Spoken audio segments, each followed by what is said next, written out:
Olá, que bom é ter você conosco de novo aqui no canal Classe de Professores. Estamos começando um ano, estamos na primeira semana de 2023, um feliz e abençoado ano novo para você, para a sua família. Que bom ter você conosco e a graça de Deus nos permitiu estar aqui para mais um trimestre. Nesse trimestre, nós vamos conversar um pouquinho sobre um tema que para algumas pessoas é espinhoso, que é a mordomia cristã.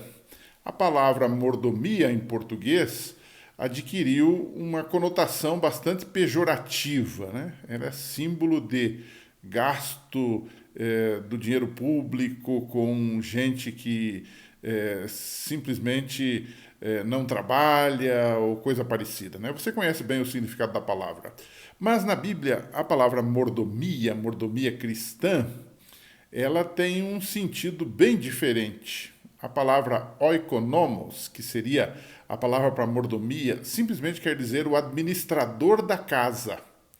Ou seja, Deus nos dá bens, Deus nos dá posses materiais e espirituais, e ele pede que administremos isto, dando a ele a parte que lhe é devida, dando à sua obra a parte que lhe é devida e também usando com critério e sabedoria a parte que sobra ou que resta para cada um de nós. Então, mordomia podia ser assim, resumida com uma seguinte expressão: administração da vida, porque ela envolve o ser humano todo, nos seus aspectos físico, mental e espiritual. Nesta semana, o tema, a lição 1, é chamados para a família de Deus. Então, o autor da lição, baseado na Bíblia, ele coloca como base essa questão. Você é um mordomo de Deus porque você faz parte da família de Deus. Deus te deu dons, Deus te deu posses, Deus te deu talentos, Deus te deu vida, e então ele pede que você administre isso segundo a vontade dele, né? Então, na semana, nós vamos pesquisar um pouquinho sobre privilégios e responsabilidades de fazermos parte da família de Deus. E tudo começa com a seguinte verdade, né? Todos nós temos privilégios em fazer parte da família de Deus. E por que temos esses privilégios? Eu poderia começar dizendo: porque nós somos parte da família, né? Você certamente já se deparou com uma situação, ou você mesmo, ou alguém conhecido seu, de que alguém recebeu uma herança. Ele não merecia essa herança, mas por ter nascido naquela família, por carregar aquele sobrenome, por ter aquele sangue nas veias, ele ou ela receberam um presente. Nós também somos parte da família de Deus. A Bíblia várias vezes usa a expressão Deus como Pai, Deus o Pai, né? Deus o Filho, que é Jesus Cristo, é também chamado de nosso irmão. E nós somos irmãos de Jesus. E o Espírito Santo é o nosso confortador, o nosso consolador, né? No livro Desejado de Todas as Nações, na página 672, a gente lê um texto muito bonito que diz assim, que a família no céu é a família na terra. Ou seja, ambas são uma família só. Então, é bom a gente pensar nisso, é gostoso a gente pensar nisso, né? O apóstolo Paulo também, corroborando esta expressão, ele dizia: por causa disto eu me ponho de joelhos perante o Pai de nosso Senhor Jesus Cristo, do qual toda a família nos céus e na terra toma o nome. Efésios 3, 14 e 15. Então, nós temos alguns privilégios. Por quê? Porque nós somos da família. Porque Deus é o dono de tudo. Você lembra, e nós vamos repetir este Salmo 24, verso 1, várias vezes aqui no decorrer desse trimestre, né? Porque o Salmo 24:1 diz que do Senhor é a terra e tudo o que nela contém, o mundo e os que nele habitam.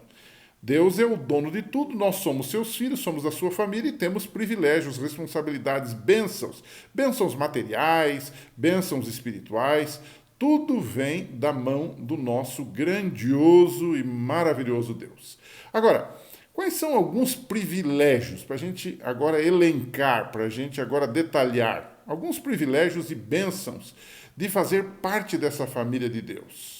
Nós falamos que somos privilegiados e abençoados e recebemos dons, presentes de Deus, porque somos da família. Agora, quais são esses presentes de Deus? A primeira delas, o primeiro deles, né, o básico de tudo, é o amor de Deus e a sua salvação. Quando eu vou, por exemplo, para João 3,16, esse é um verso clássico das Escrituras, eu logo vejo que Deus é amor e que Ele deu tudo o que tinha no céu de mais precioso, que foi o seu Filho, para que viesse morrer por nós, para que ninguém pereça, mas sim que todos cheguem à vida eterna. Ou seja, quando nós temos Jesus, quando nós temos a salvação, quando nós temos a graça, nós temos tudo, né? E com a salvação virão todas as bênçãos. Você deve estar recordado de Mateus 6,33, que diz: buscai o reino de Deus e sua justiça, e todas as demais coisas vos serão acrescentadas. Essas demais coisas incluem tudo, inclusive bênçãos materiais, para podermos viver ou para podermos sobreviver nesse mundo. Um outro aspecto que a Bíblia destaca é que Deus nos dá vida. A vida provém de Deus. Se você ler, por exemplo, Atos 17, 25 a 28, diz que nós somos uma geração que vem de Deus. Ele dá vida, ele dá proteção, né? Você está lembrado do Salmo 23, né, que diz: o Senhor é meu pastor, né, e nada me faltará. Alguns advogam que a tradução melhor seria: o Senhor é meu pastor e de nada terei falta. Ou seja, Deus é um provedor constante da nossa vida. E certamente você tem experiências para contar, você pode usar os alunos da sua unidade para conversar um pouquinho sobre esses temas, e alguns terão experiências lindas, né? Ainda essa semana visitei uma pessoa idosa, membro da igreja, que não está conseguindo ir à igreja, e essa pessoa me contou tantas experiências lindas, tocantes, que eu praticamente chorei junto com ela, de ver a mão de Deus, o cuidado de Deus na vida de um ser humano. Então, é importante frisar isso, que nós temos a salvação, mas nós também temos a proteção de Deus, o cuidado de Deus no nosso dia a dia. Além de tudo isso, Deus também nos deu o dom do Espírito Santo. O Espírito Santo é para que nós possamos solidificar a nossa fé, vivermos a nossa fé e testemunharmos, né? Antes de subir para o céu, Jesus disse que eu enviarei o Consolador, que é o Espírito Santo, para nos amparar, para nos ajudar, para nos ensinar, para nos guiar em toda a verdade. E se isso não bastasse, ele nos deu não apenas poder, mas ele nos deu dons, habilidades, para que nós possamos viver e testemunhar de Jesus. E você tem, por exemplo, no Novo Testamento, várias listas desses dons, né? Como, por exemplo, em 1 Coríntios 12, de 4 a 11, onde se fala do corpo de Cristo e de membros do corpo de Cristo, e os dons de cada pessoa dos membros do corpo de Cristo, dons variados, dons do ensino, dom da cura, dom da fé, dom do socorro. Quer dizer, você tem N habilidades que Deus dá a cada um de nós para que possamos não apenas viver em Cristo, mas testemunhar de Jesus. E esse é o grande desafio que nós temos hoje. Agora, todo privilégio, toda bênção, traz em si uma responsabilidade. Então, quais são, em terceiro lugar, as responsabilidades dos que fazem parte da família de Deus, você e eu?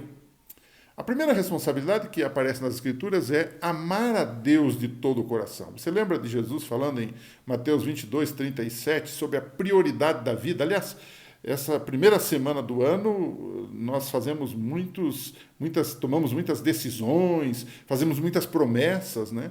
Mas talvez a promessa mais importante que devemos fazer e executá-la no decorrer do ano é amar a Deus de todo o coração. Em outras palavras, colocar Deus e a sua palavra e os seus ensinos e os seus mandamentos em primeiro lugar na nossa vida, né? E aí entra a questão da obediência aos mandamentos de Deus, né? O apóstolo João dizia: porque este é o amor de Deus, que guardemos os seus mandamentos.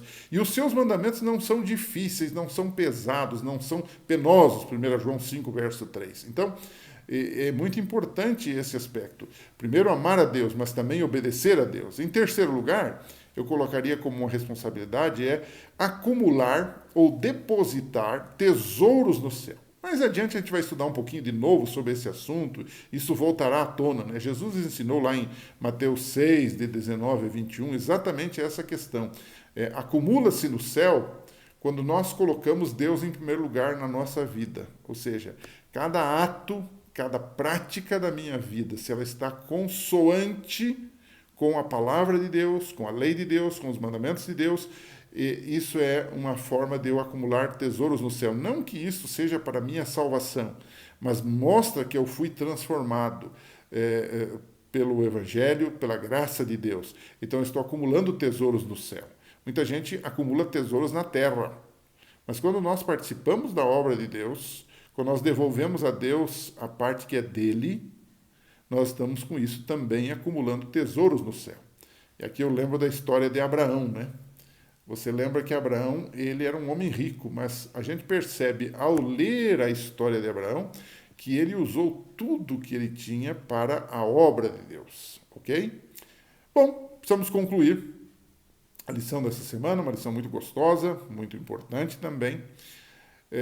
Em Mateus capítulo 7, lá no final do Sermão da Montanha, Jesus arremata o sermão e ele faz um apelo. Todo bom sermão e todo bom pregador, e Jesus era um bom pregador, ele tem na sua mensagem uma introdução, um corpo e uma conclusão. E os capítulos 5 a 7 de Mateus, eles são um sermão, o Sermão da Montanha, o famoso Sermão da Montanha. E Jesus termina incentivando-nos a construir sobre a rocha. E ele conta a história de dois homens, né? Um que construiu sobre a areia, e bateu o vento, e caiu a chuva, e a água subiu, e aquela casa caiu, né? Eu lembro até da musiquinha que eu cantava na escola sabatina quando criança, né? E, por outro lado, o homem sábio, ao contrário do insensato, ele construiu sobre a rocha firme, e a chuva caiu, a água subiu, o vento bateu, e aquela casa permaneceu intacta, firme. O que significa isto? Construir sobre a rocha.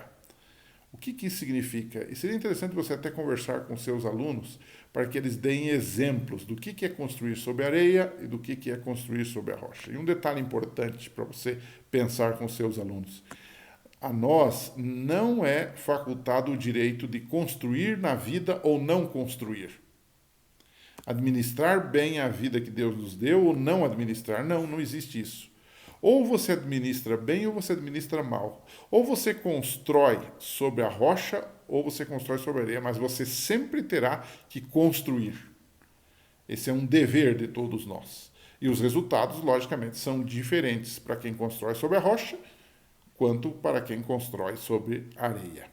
Então pense um pouco sobre isso, converse com seus alunos, é bom eles terem a participação na Escola Sabatina. E a semana que vem, se Deus permitir, a gente está de volta aqui para mais um tema da nossa série de administradores fiéis à espera do mestre, que é o tema da mordomia cristã nesse novo trimestre. Um abraço, um bom ano novo para você e até lá.